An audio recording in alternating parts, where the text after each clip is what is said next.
Qu'il s'agisse d'un géant mondial ou de la petite boulangerie du coin, chaque entreprise a une histoire.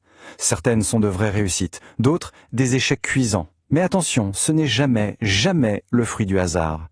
Alors aujourd'hui, on va enfiler notre casquette de détective et apprendre à décrypter leur stratégie. C'est la grande question, n'est-ce pas? Et la réponse, croyez-moi, ce n'est pas la chance. C'est une question de plan. Derrière chaque succès, il y a une stratégie qui tient la route.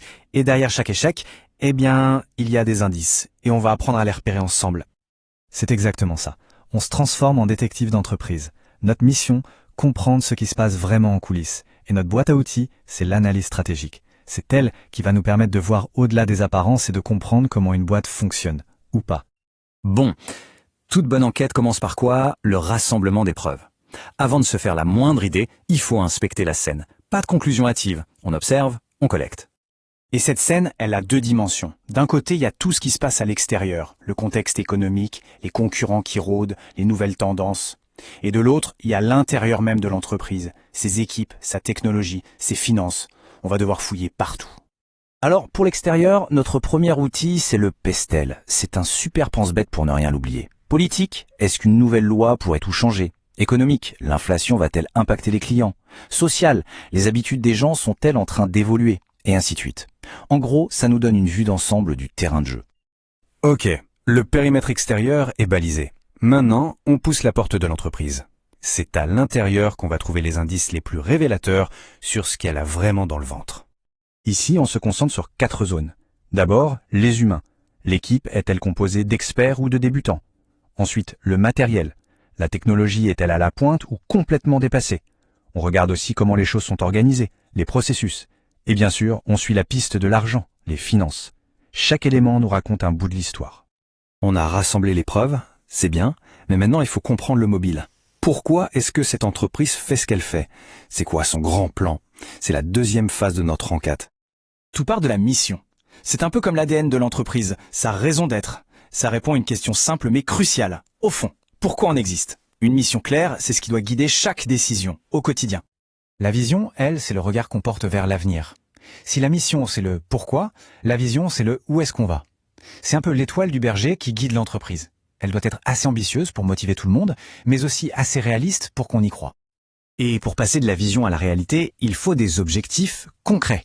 Pas juste des vœux pieux, des objectifs SMART, c'est-à-dire spécifiques, mesurables, atteignables, relevant et définis dans le temps. Dire on veut augmenter les ventes, c'est flou.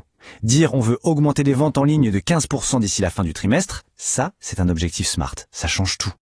Bien sûr, une entreprise n'est jamais seule sur son marché. Notre enquête doit donc s'intéresser aux autres acteurs. Qui sont les rivaux? Quels sont leurs points forts, leurs points faibles? Il faut tous les identifier. Là, la meilleure méthode, c'est de les mettre face à face. On prend notre entreprise, on la met à côté de ses concurrents et on compare. Part de marché, force, faiblesse.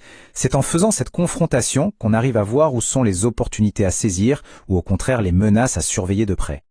On arrive au bout de l'enquête. On a tous nos indices, toutes nos notes. Il est temps d'assembler les pièces du puzzle pour avoir une vision claire et dresser le portrait final de la stratégie. L'élément crucial ici, c'est de vérifier si tout ça est cohérent. Est-ce que les ressources de l'entreprise sont en phase avec sa mission? Est-ce que la stratégie choisie est vraiment la bonne par rapport à la concurrence? Si ça part dans tous les sens, il y a un problème. La cohérence, c'est la clé. Notre rapport final, notre conclusion d'enquête se fait en 3 temps. D'abord, on évalue la cohérence du plan actuel. Ensuite, on se projette. Qu'est-ce qui se profile à l'horizon, comme opportunité ou comme menace? Et enfin, le plus important, on propose des actions concrètes pour ajuster le tir. Une bonne analyse, c'est un peu comme conduire. Il faut regarder loin devant, pas juste le pare-choc de la voiture qui nous précède. Y a-t-il une nouvelle technologie qui pourrait tout changer? Un nouveau concurrent qui pourrait débarquer?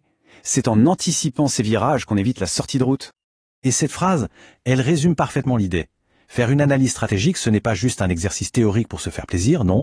C'est la boussole indispensable pour n'importe quelle organisation qui veut naviguer dans un monde qui, on le sait, change tout le temps. Et voilà, la méthode est là, les outils sont à disposition. La prochaine fois qu'on regardera une entreprise, on saura comment lire entre les lignes, comment comprendre ce qui l'a fait vraiment avancer. La vraie question maintenant, c'est par quelle entreprise va-t-on commencer notre prochaine enquête ?